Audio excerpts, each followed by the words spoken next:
Okay. Anybody got any objections against it? No.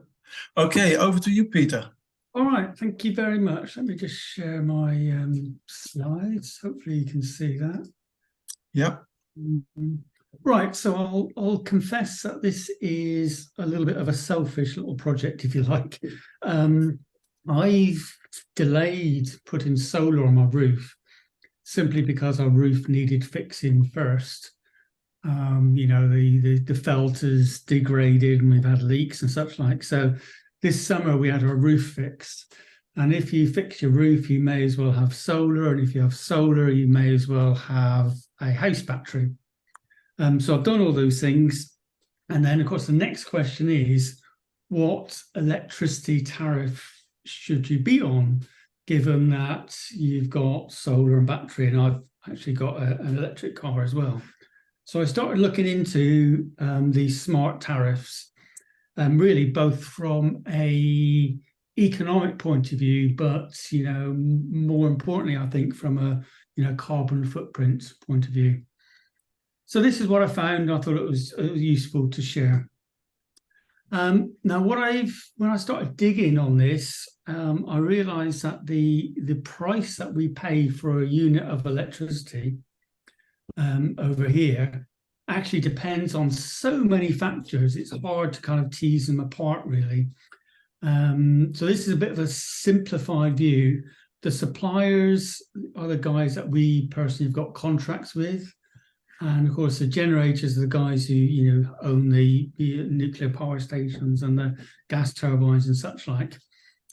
Now, what I'm looking at particularly for this talk is where the costs come from.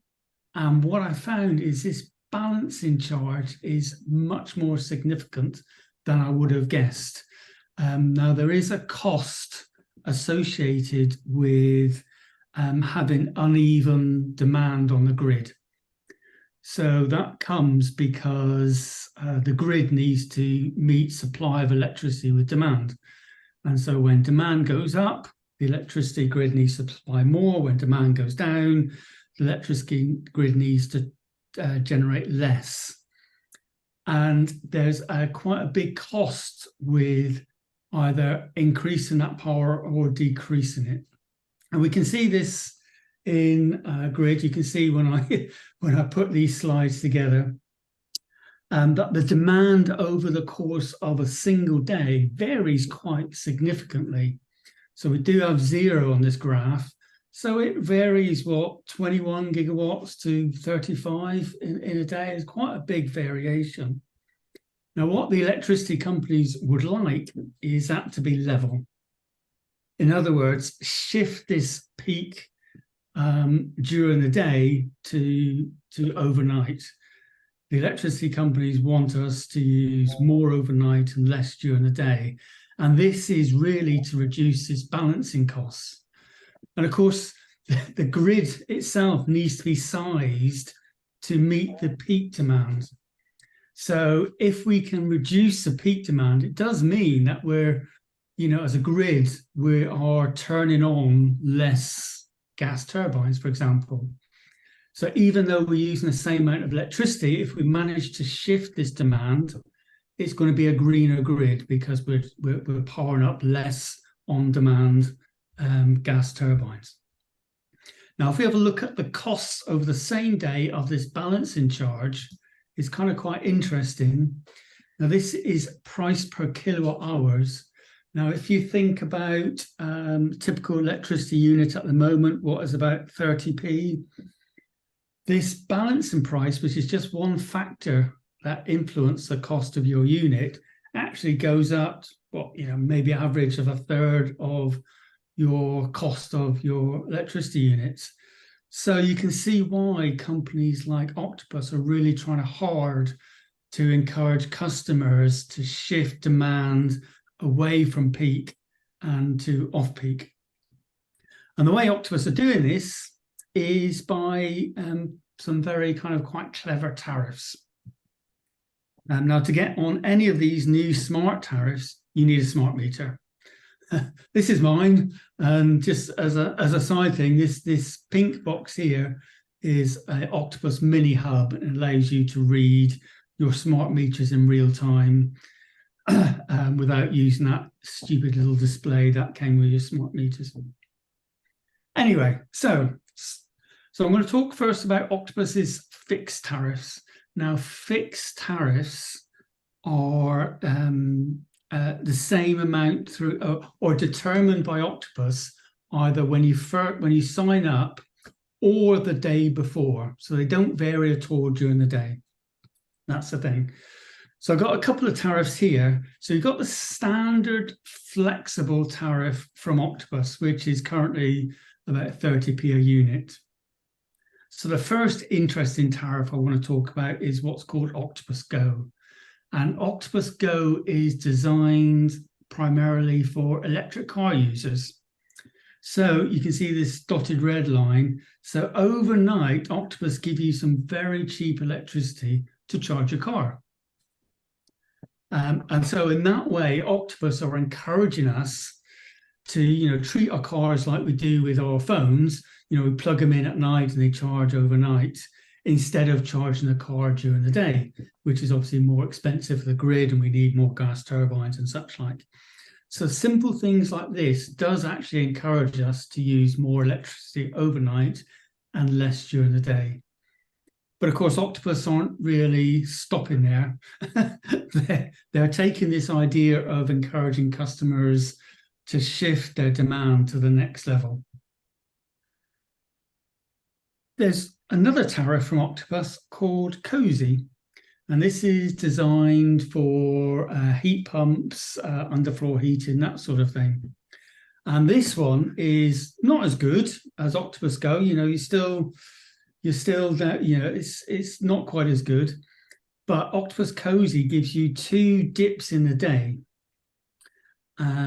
which is designed for you to encourage users to turn on their heat pumps and their underfloor heating during those periods to get the cheapest way to heat their house. But interestingly, in this one, Octopus are actually whacking up the price during their peak time to really try and encourage you not to heat your home during that period. And again, it's kind of nudging you to be a better grid citizen, let's say. But there's a new one on the block, and this is Octopus Flux.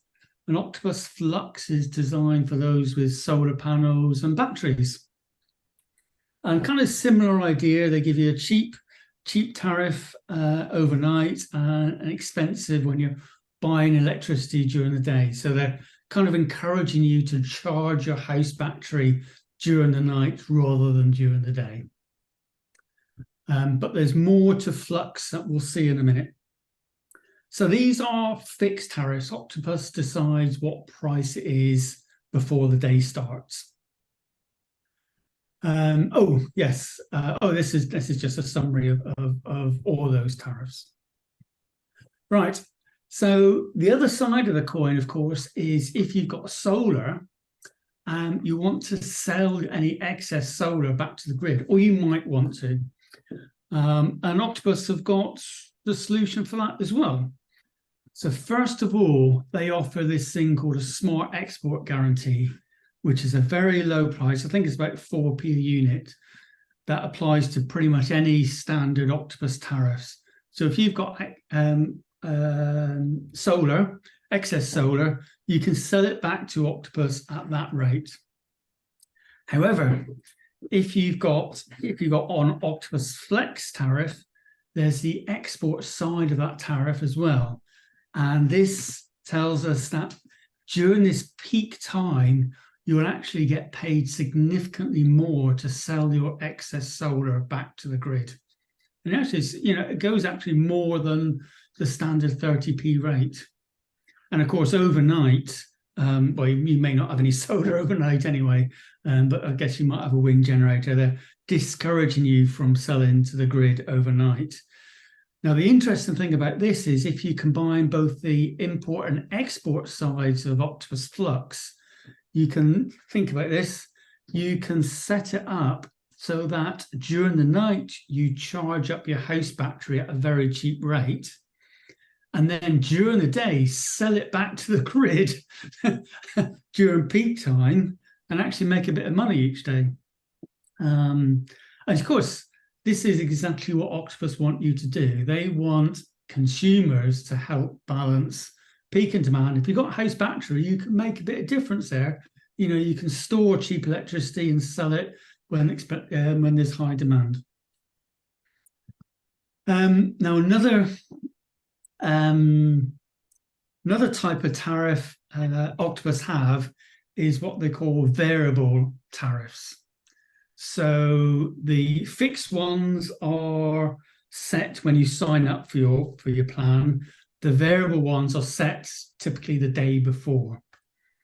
And so we've got our, just as a baseline, our 30p per unit, which is the flexible tariff. And Octopus also sell these trackers. Now, these are set to a fixed value the day before, usually around about 4 o'clock. And you can see on 5th of September, that tracker was set to, what, 18p or something. And then, but then the day after, it might be 20p, or the day after that, it might be 5p or whatever. So each day it varies, but it's a fixed value for that whole day. So this is a way for Octopus to try and balance out demands, not across the day, but across the weeks and months. You know, when there's, you know, lots of people using electricity or likely to the next day, then the price is going to be more. They also have an agile tariff, which it works the same way. They set it the day before based on estimates, but instead of it being fixed for the day, it actually varies throughout the day.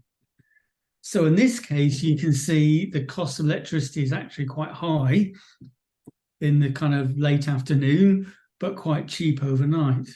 So, you know, if you've got some smart home automation, let's say, you could be looking at what's the agile prices tomorrow. Okay, it's going to be expensive between 4 and 5 o'clock. I'm going to turn my oven on at 8 o'clock instead, or whatever choices you make. And again, so that gives you financial benefits, but also this being a good grid citizen, let's say. Likewise, Octopus has a variable export tariff. So if you're on one of these smart tariffs, you can get on this. And again, the export value, how much you're going to get paid for exporting your spare solar, varies throughout the day. So again, you might want to use this to, you know, charge a house battery when import is cheap and export it to the grid when export is expensive. Make a bit of money each day. Now, there is yet another type of tariff that Octopus offer, and this is what they call intelligent tariffs.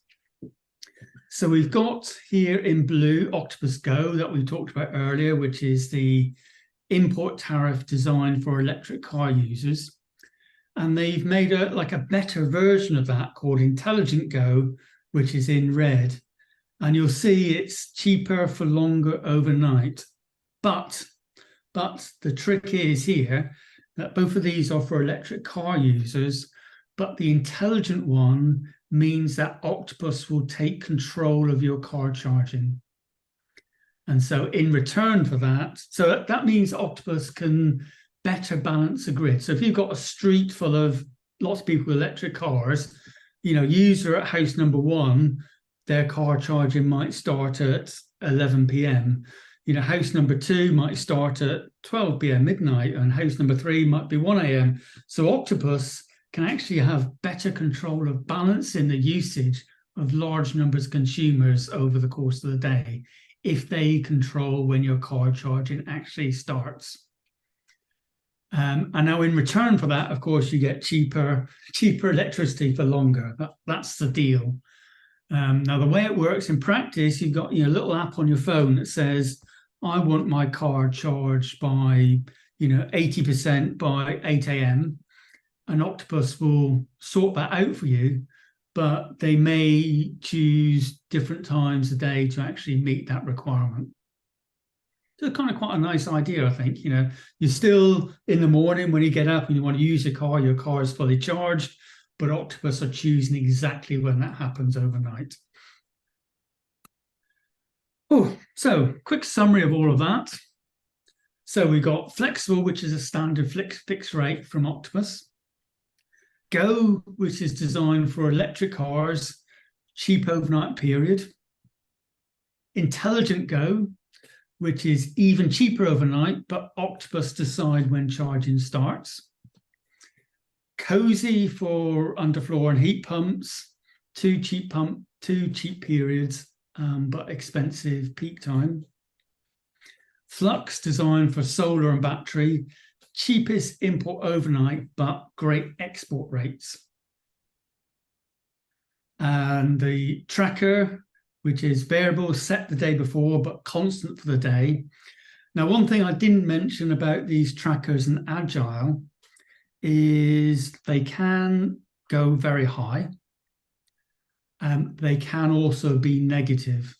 So if there's a really windy day, it may well be cheaper for the grid to pay you to consume electricity rather than shut down some of the power generation on the grid.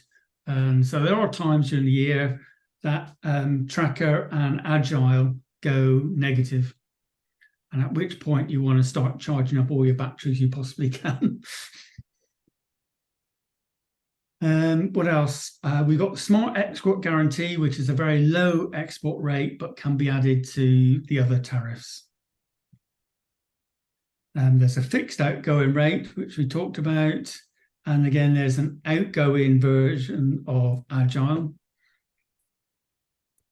And that's it. That's a summary of the Octopus tariffs. But what interests me mostly is why Octopus are doing this.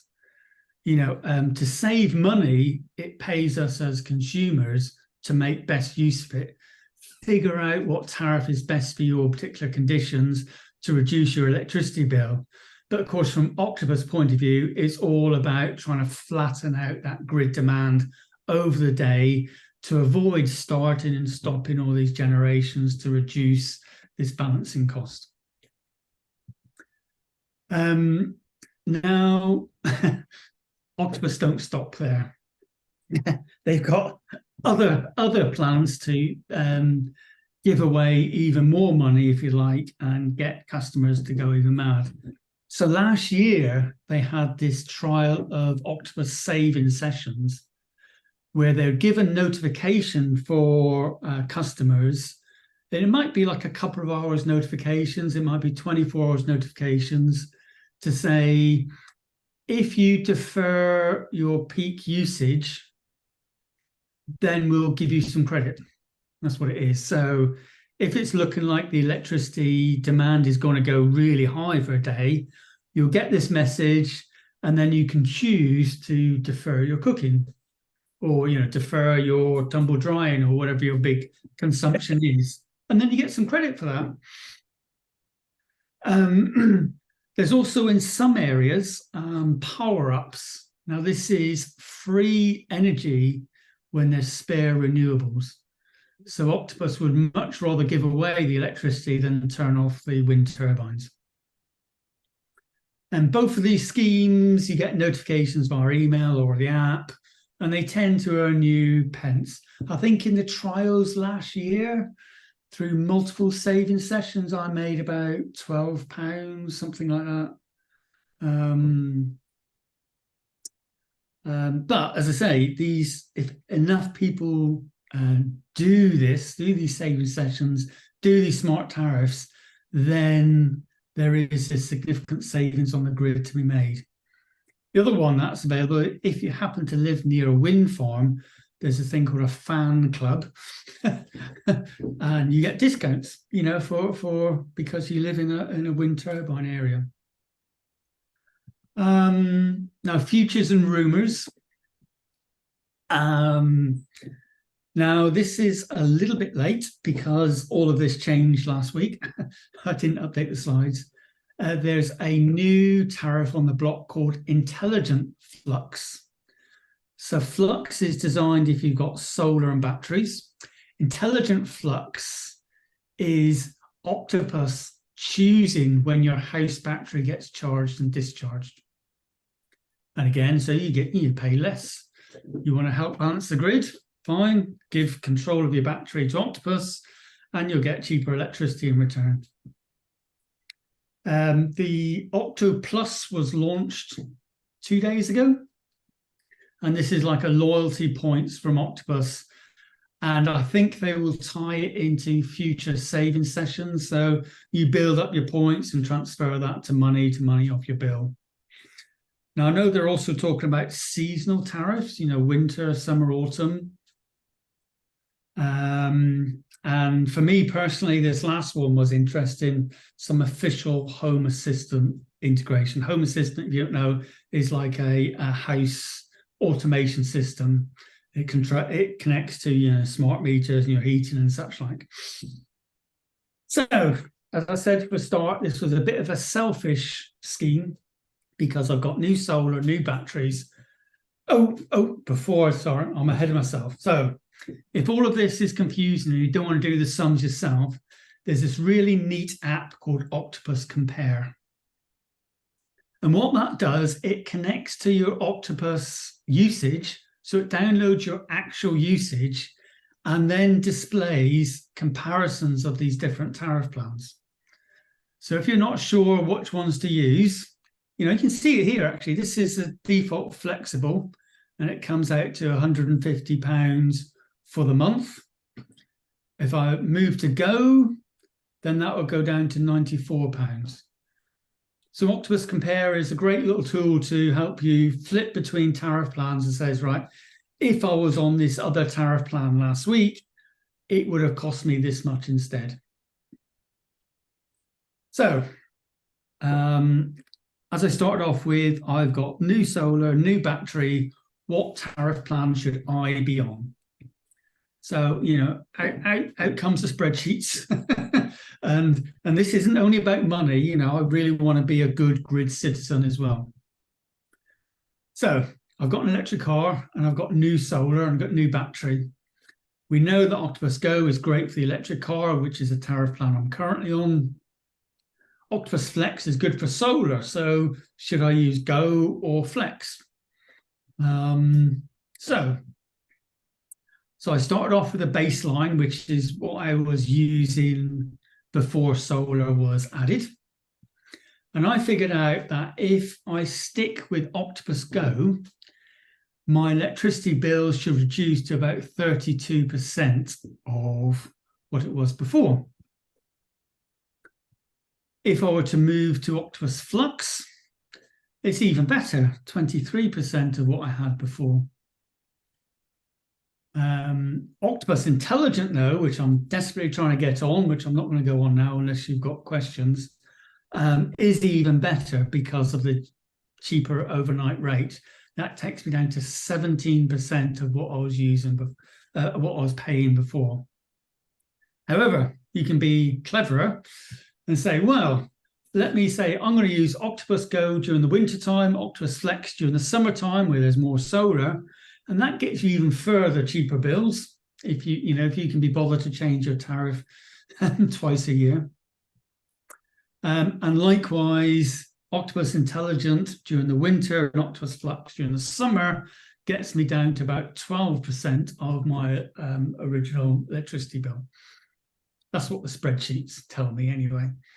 Time will tell. So, but anyway, so the big point for me is, the carbon footprint rather than the price. But it's always nice to save a bit of money. And just at the end of the slides, I've got all the references to what I mentioned.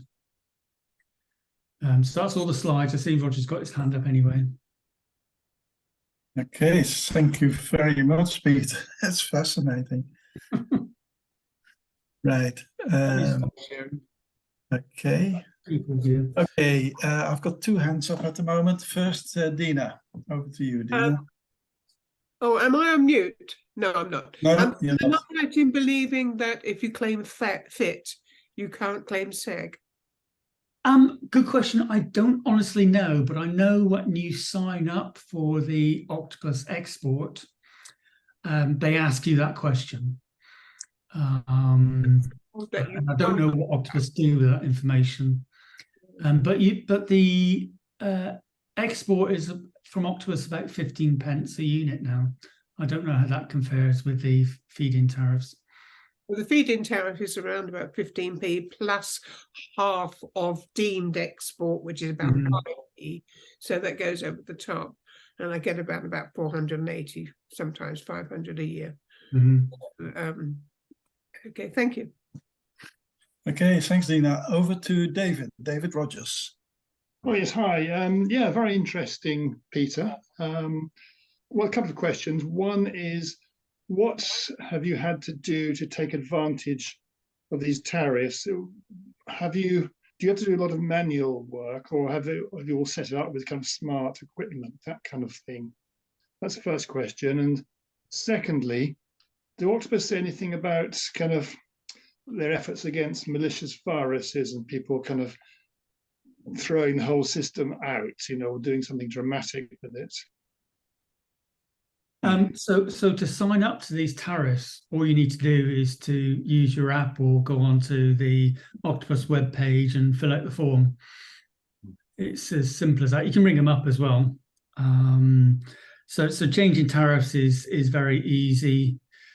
As to viruses, I can't see how on earth viruses fit into this picture at all. Smart meters are, pretty dumb. It's just a way to read data automatically instead of manually. As far as I can see, there's no security risk there at all. I don't know. Well, yeah. Sorry. Yeah, I mean, I would have thought that the more Octopus can take control, the more somebody else could take control. That's really my view. And the more automated, more things other people can do, the more they will. Yeah, so for Octopus Go, for determining when your car gets charged or not, Octopus supports either doing that through your smart charger, wall-mounted charger, or through your car. And in both cases, Octopus talk to the suppliers of those devices. So let's say you've got a BMW car and your car is connected to the internet, then Octopus talk to BMW and send a command that way, and then BMW send a command down to your car.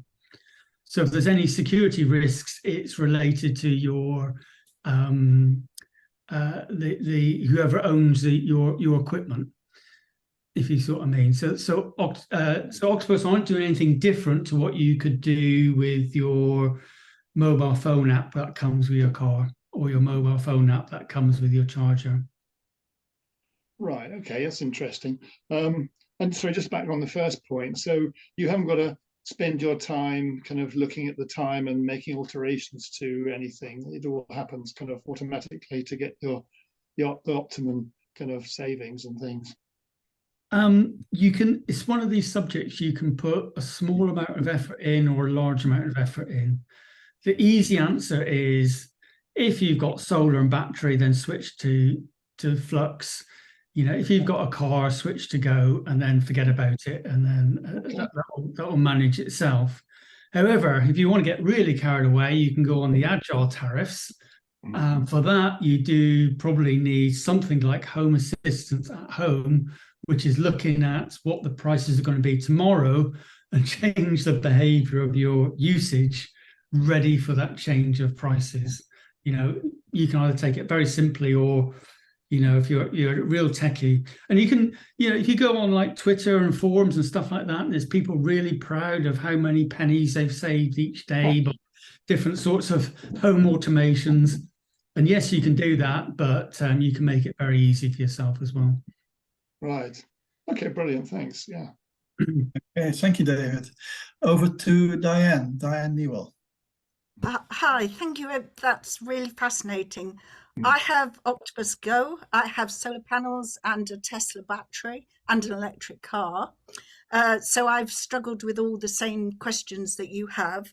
I have two questions that you might have thought about, which I haven't managed to get my head around. The first is Tesla have an algorithm which they, by artificial intelligence, estimate how much electricity you're going to use the next day, depending on the weather patterns in your area. And they set even though I've asked the battery to charge up overnight fully, Tesla actually define how much electricity they will put into the battery. And I don't Sorry, this is your house battery rather than your car battery. Exactly, my house battery. My car battery is done through a Zappi system, which is independent. So my question is, if you go on to one of these flexible tariffs that Octopus offer, is it going to argue with the Tesla algorithm? And how the heck are we going to control that? I would have thought you'd want to keep the two systems separate, your house battery and your car charging. You should be able to get onto Octopus Intelligent Go for your car charging and get the lower price overnight. And so you set on your app how much you need in your car the day before, and then plug it in, and Octopus will control the charging. However, I do know there is a potential issue with this, and some users have reported that when the car is charging, the house battery basically empties into the car. Yeah.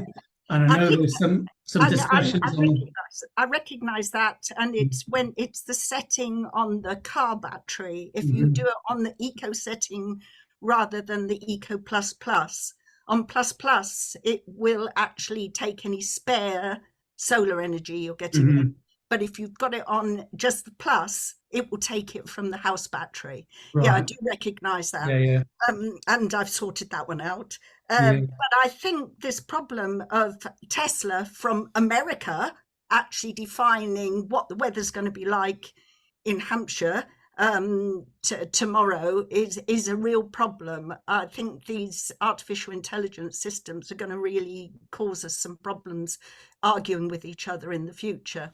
I have another question, and that is, I have noticed quite absolutely clearly that the Tesla smart meter shows me there is a constant but variable drain on the grid, even when my Tesla house battery is fully charged. I cannot get Octopus to understand this, and I wondered whether anybody else has had the same problem. It's very low level. It varies between about 80 watts and 200 watts, but it's constantly there. So it's a constant drain, if you like, on the grid that I'm being charged for, even though I have a full Tesla battery. I've noticed on my battery system, which is actually all from My Energy, so I've got a Libby and a Zappi, that it doesn't always switch instantly from say using solar to charging the batteries, and during those switching times you might have like 30 seconds or so where it's consuming unexpectedly some grid. But personally, I've not seen any consistent drain from the grid when it doesn't need to. I just wondered if it's something associated with the way my system's set up, that there is some usage that wired in. I would ask those questions on the various forums. I know the My Energy forum is full of Tesla users. Well, I can give you a quick answer. Right. Okay, thank you. It's probably just an error in the pickup. The sensor that picks up the signal is actually not really measuring the actual current going through the cables. It's actually a thing that goes around the cable, and it's measuring the inductance, and they're not hugely accurate. So it may be just a misreading, as simple as that. You turn everything off in your house, everything literally, and then see if there's anything still there. Yeah, there is. Well, then it must be just an error in the reading. Simple as that. Thank you. However, you are paying for it. You are probably paying for something. Well, that's what's, yeah. I mean, it's only a small amount of money. You just annoyed me. Yeah. Okay. Thank you very much. Over to Peter Newcastle. Right. A lot of what I was going to ask has been covered by Diane's question, but I have solar panels, I have batteries in the garage, I've got an electric car, I export to the grid, obviously I import as well. My tariff is, I'm on E1R flux import and the same export.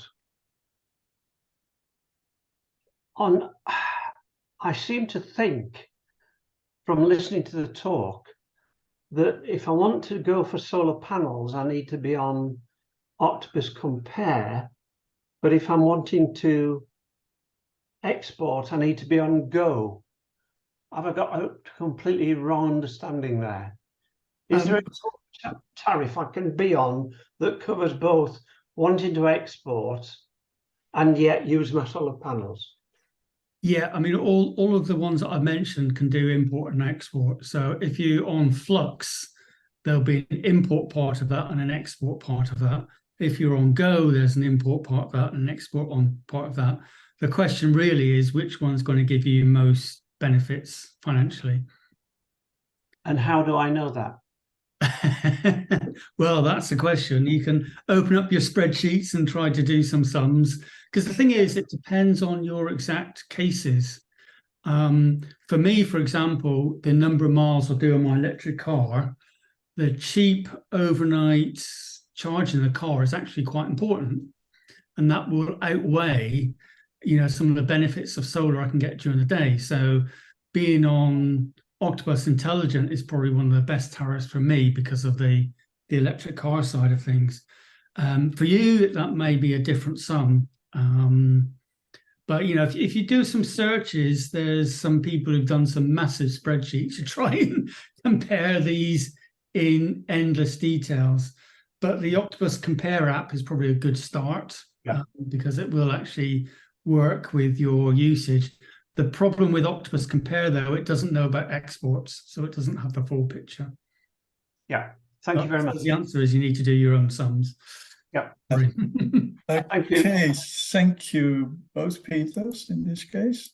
I still got 1, 2, 3, 4 hands up, so we work through that and then we'll stop the question and answer session, I think. First over to Sarah Innes. Right, thank you. It's very interesting and slightly academic. There are at least 3 people present, and I'm probably about to join them, who are going into flats. So the only thing I've been looking at is whether it's worth, if I'm allowed to, is a house battery, which runs off something like Octopus 10. Octopus 10 gives low rates, 5 hours in the night, 3 hours in the afternoon, and 2 hours in the late evening. So just wondering, and then someone else has mentioned in the chats about the weight of a house battery or a flat battery, different kind of flat. What are your views?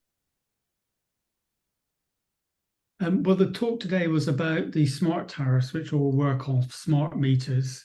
So I understand the Octopus 10 and similar ones are designed for people without smart meters, so it's just a fixed per day. So I've not attempted to do any financial comparisons between the smart and non-smart tariffs from Octopus. Regarding the battery, they are quite heavy. I think mine was rated about 60 kilograms, something like that. So it's about the weight of a person, right? So I can't believe that would be a problem, having that sort of additional weight in your flat.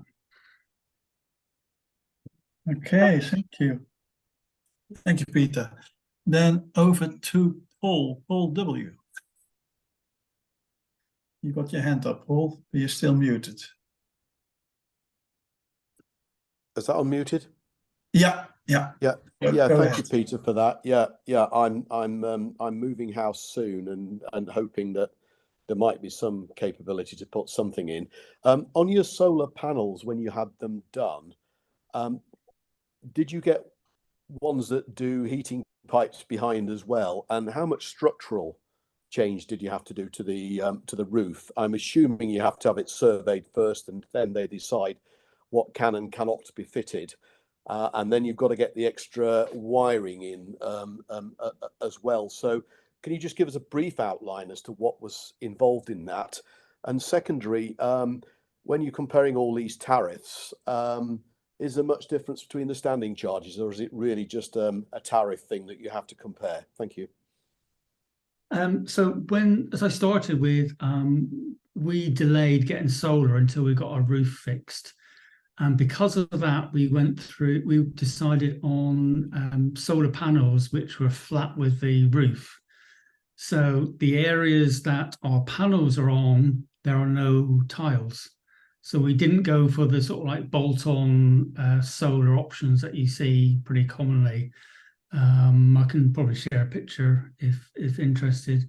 But yes, there was a kind of survey done or calculations done by the builder, but because we saved the weight in tiles and put solar panels in there instead, it made very little to the structure of our roof in our case. No, I didn't go for any kind of trying to get hot water pipes behind the panels. Ours are just fairly standard solar panels. And now I've forgotten what the standing charge on the calculations. The calculations that I did in my simple spreadsheet did include the standing charges. And yes, they do make quite a bit difference to your sum. So you will need to take those into account.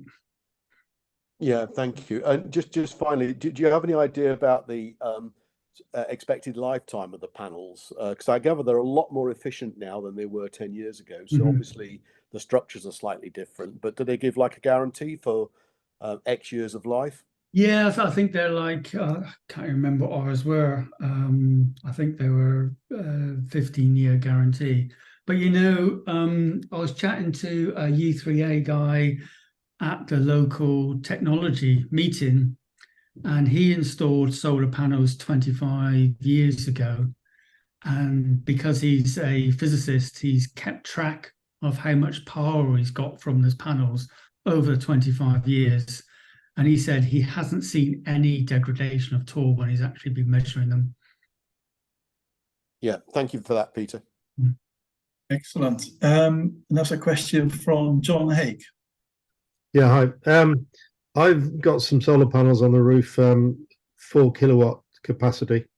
I've also got a house battery of about the same 4 kilowatt hours, actually, which annoyingly I should have, with hindsight, I'd have had one twice as big. However, that's what I got, 4 kilowatt hours.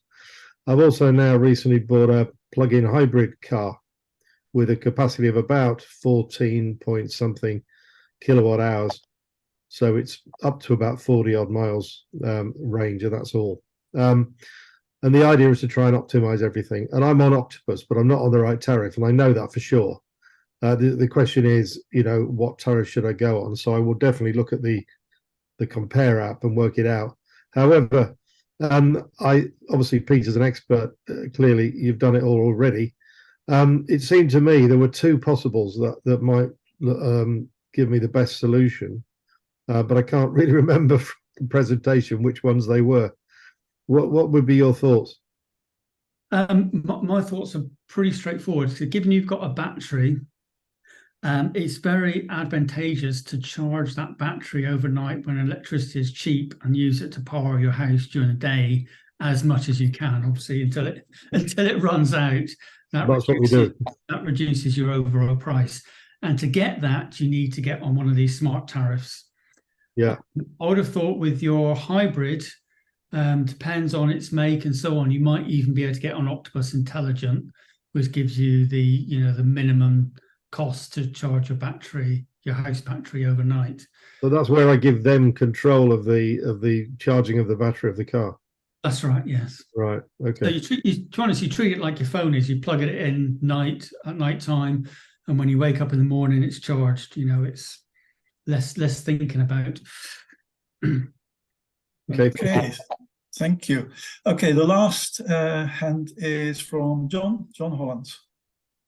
Right, thanks. Yeah, there was just a question about feed-in tariff, and I just thought I'd answer that. I have a feed-in tariff of 2011. So every time I submit a reading, I have to tick a box saying that I have not changed my system.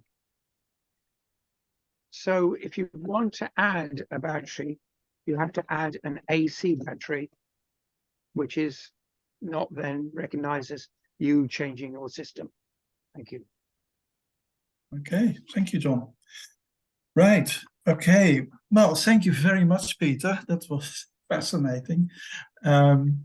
I feel a bit like a fraud, really, because I haven't got solar, I haven't got a battery, I haven't got an electric car, and I've got a wood stove, and that's my only form of heating. So when I move house, then I'll start sorting things out, but I can't do it here anymore. Right. Okay, Barry, can we stop recording now, please?